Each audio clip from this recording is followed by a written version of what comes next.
Welcome to the deep dive. Today's mission is a really fascinating one.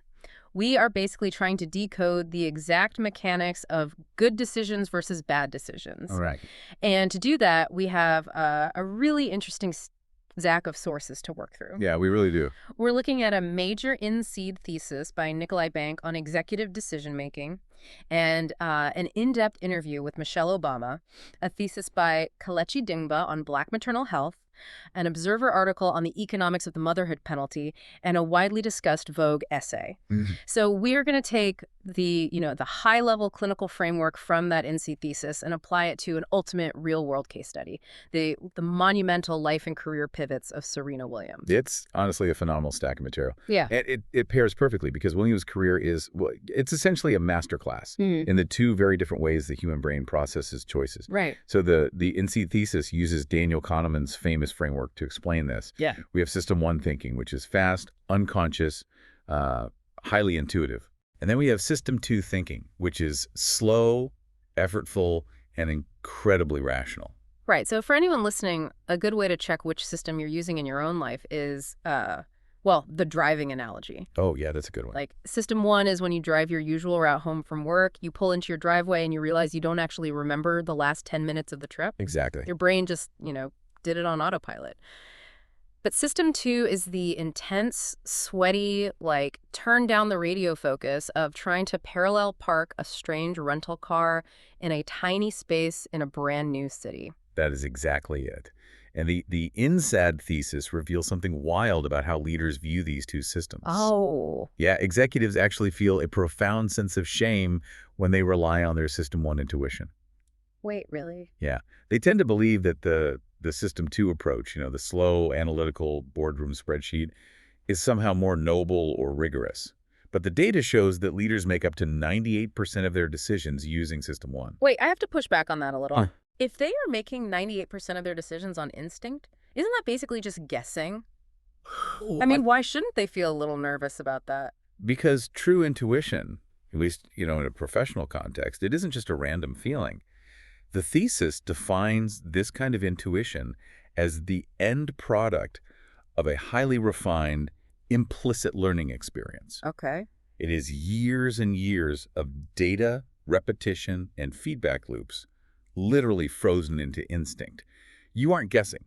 Your brain is just recognizing patterns much faster than your conscious mind can articulate. Ah, okay. That makes sense. It's pattern recognition on hyperdrive. Exactly. Which brings us perfectly to our case study, because if we want to understand how a world-class, nearly infallible System 1 intuition is built, we really have to look at the crucible where it was manufactured. Right. We have to go back to the cracked public courts of Compton, California. And we have to look at the environment, because the environment is what shapes the implicit learning. Serena and her sister Venus completely defied the traditional, affluent kind of country club pipeline that typically produces tennis champions. Yeah. They were trained by their father, Richard, and their mother, Oracene. And those public courts weren't just a neat backdrop for a movie. They were an environment of extreme constraints and intense early conditioning. There's this detail from the Michelle Obama interview that totally blew my mind regarding that conditioning. Oh, the courts. Yeah, because we always hear about Richard Williams, right, the visionary dad. But Serena was actually relegated to her mother's court in the early days. Right. Because Venus was initially the better player, so Venus got to practice with their dad. And Serena said her dad was actually the easygoing one. On her mom's court, Oracene was incredibly strict, no games, no messing around, just grueling, endless drills. And that repetition is the exact mechanism that programs a championship System 1. When you drill a movement tens of thousands of times under strict supervision, you're literally physically altering the brain. You're myelinating the neural pathways, which just means the signal travels faster. Right. You are forcing the body to bypass the slow, conscious prefrontal cortex, your System 2, so the technique becomes entirely automatic. So the strictness wasn't just typical tough love sports parenting. It was a deliberate strategy to basically take the cognitive load off the player. Precisely. Oracene was stripping away the need for Serena to, think about her racket angle or her footwork. Right. When you are under extreme stress, say down match point at a major tournament, System 2 gets completely overwhelmed by the pressure. Yeah, that makes sense. If your System 1 isn't flawlessly programmed to just take over the physical mechanics, you choke. You freeze. And keeping System 2 constantly engaged like that is just exhausting. Oh, incredibly. There was a great anecdote in the sources where Serena talks about being 16 years old playing a tournament in Paris. It was just her and her mom. And Serena insisted on sleeping on a tiny cot in the hotel room because she just loved it. But every single night, after navigating the immense mental load of the tournament draw and the press, she would sit on that cot with her mom and just watch cartoons. Yeah. She specifically said she had to shut off her brain. Which is classic System 2 fatigue. Yeah. The rational brain burns a massive amount of glucose and energy. It literally needs to power down. Wow. But the result of all that rigorous programming on her mom's court was undeniable. Because of that bulletproof System 1, at just 17 years old, she captured her first major title at the 1999 U.S. Open. Defeating seasoned champions and kicking off a two-decade era of athletic dominance. She built a machine that practically couldn't be broken. Right. But here is where the narrative shifts and where I think the decision-making framework gets really put to the test. Okay. Because you can program a nervous system all you want, but what happens when biology throws a massive, unexpected wrench into that finely tuned machine? Oh, you're talking about the 2017 Australian Open. Exactly. Which, frankly, remains one of the most astonishing athletic feats in human history. Yeah.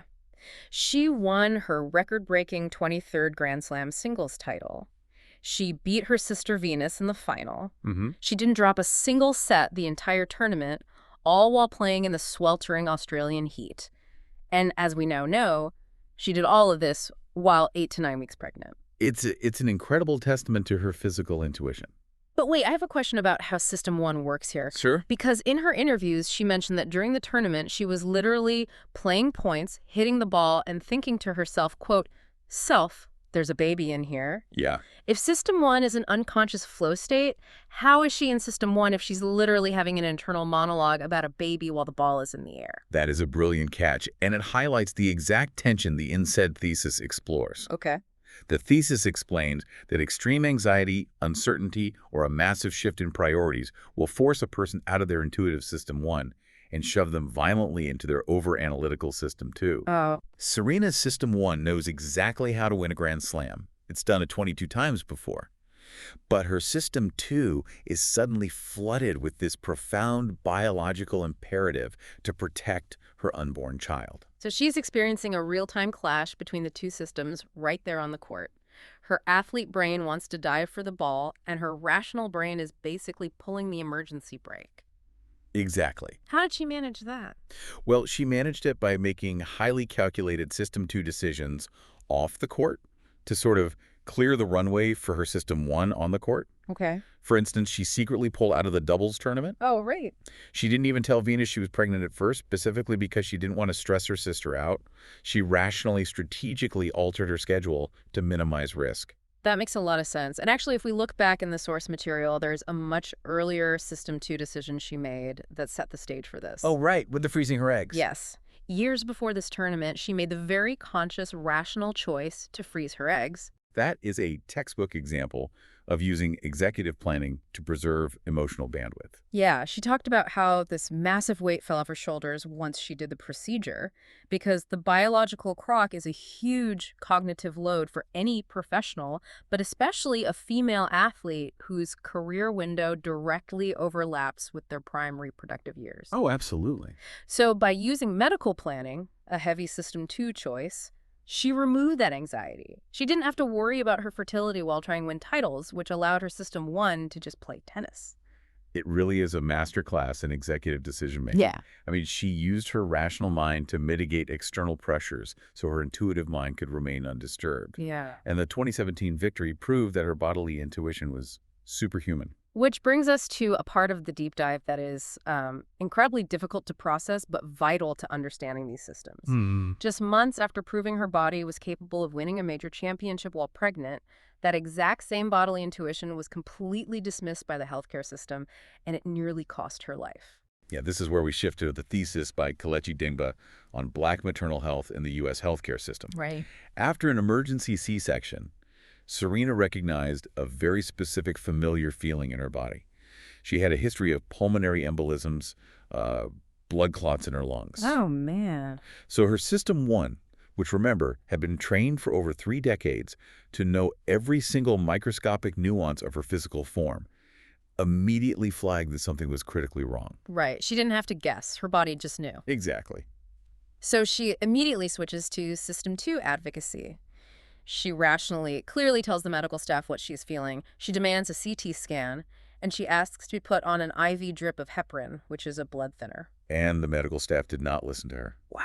They initially dismissed her demands, suggesting that the heavy pain medication from the C-section was just, making her confused. Let's pause here because I think a lot of listeners will struggle with the mechanics of this. How does a highly trained medical professional look at a patient, especially a patient who is notoriously in tune with her physical self, and essentially say, no, you don't know what you're feeling? Yeah. Like, how does that actually happen in a modern hospital? It's a crucial question, and the Dimba thesis analyzes this impartially through a concept developed by Michel Foucault called biopower. Okay, biopower. Biopower is, simply put, the way institutions and societies regulate and control bodies, particularly marginalized ones, not through physical force, but through accepted norms, protocols, and standard practices. So it's not necessarily a cartoonish villain doctor rubbing their hands together. It's baked into the system. Exactly. The thesis outlines how this manifests specifically as obstetric racism for Black women. And to understand the how, we have to look at the history. Okay. The research traces current hospital biases back to 19th century biological fallacies. For example, figures like J. Marion Sims, who experimented on enslaved women, promoted the idea that Black people had thicker skin or a higher pain tolerance. Which is biologically absurd. It is entirely false. But the mechanism of biopower is that those fallacies were written into medical textbooks. They were taught to generations of doctors. Wow. Over time, those explicit racist theories morphed into implicit, unconscious biases that still exist in diagnostic algorithms, pain assessment scales, and standard care protocols today. It creates a lasting institutional script, like the strong Black woman archetype, that expects Black women to be endlessly resilient. It's like an expert pilot telling the control tower the plane's engine is failing, and the tower checking a faulty manual from 50 years ago and telling the pilot to just take a Tylenol. That's a grim way to put it, but yes. The institutional deafness is staggering, and the takeaway here regarding privilege is huge. If Serena Williams, with her immense wealth, her status, her perfectly tuned physical intuition, if she is ignored, what does that mean for everyday women navigating this system? Well, the statistics cited in the source material answer that question, and they are grim. Black women in the United States face maternal mortality rates 3 to 4 times higher than white women. Oh my God. And the research explicitly notes that this disparity is not explained away by income or education levels. It is fundamentally rooted in these systemic biases that override a patient's own System 1 intuition and self-advocacy. She had to fight relentlessly, purely on her own behalf, to get them to finally do the scan. And of course, she was right. She had a clot in her lungs. Yeah. She spent her first week of motherhood enduring multiple surgeries, and the next 6 weeks, bedridden. Her System 1 was right all along, and the institutional biases nearly killed her by ignoring it. And, surviving a harrowing near-death experience like that is going to fundamentally shift anyone's perspective. When your biology and the medical system clash that violently, it forces an immediate, rational reevaluation of your priorities. Which leads us to the final major pivot of her career. And this might be the most difficult, highly rational System 2 decision she ever had to make. Stepping away from the tennis court. In August 2022, she penned an essay for Vogue announcing her departure from the sport. But what's fascinating is the vocabulary she chose. She explicitly rejected the word retirement. She called it an evolution. Yes. She was evolving away from tennis to focus on growing her family and expanding her venture capital funds, Serena Ventures. From an executive decision-making standpoint, this is a profound reallocation of resources. The Observer article details how she began channeling her intense drive into business. She started investing heavily in early-stage startups and advocating for underrepresented founders.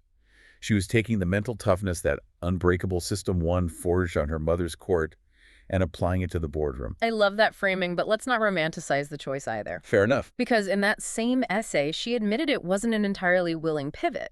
She desperately wanted to beat Margaret Court's all-time record of 24 Grand Slams. She was sitting at 23. She flat out said that if she were a man, like Tom Brady, she wouldn't be writing an essay about evolving away. She would just be out there playing and winning while her spouse did the physical labor of expanding their family. And this is the crux of what the Observer article identifies as the motherhood penalty. Sociologically and economically, women's careers often take a severe hit when they have children, while men's careers generally do not. How does that penalty actually function in the world of professional tennis, though? Because she has all the resources in the world to hire nannies and trainers.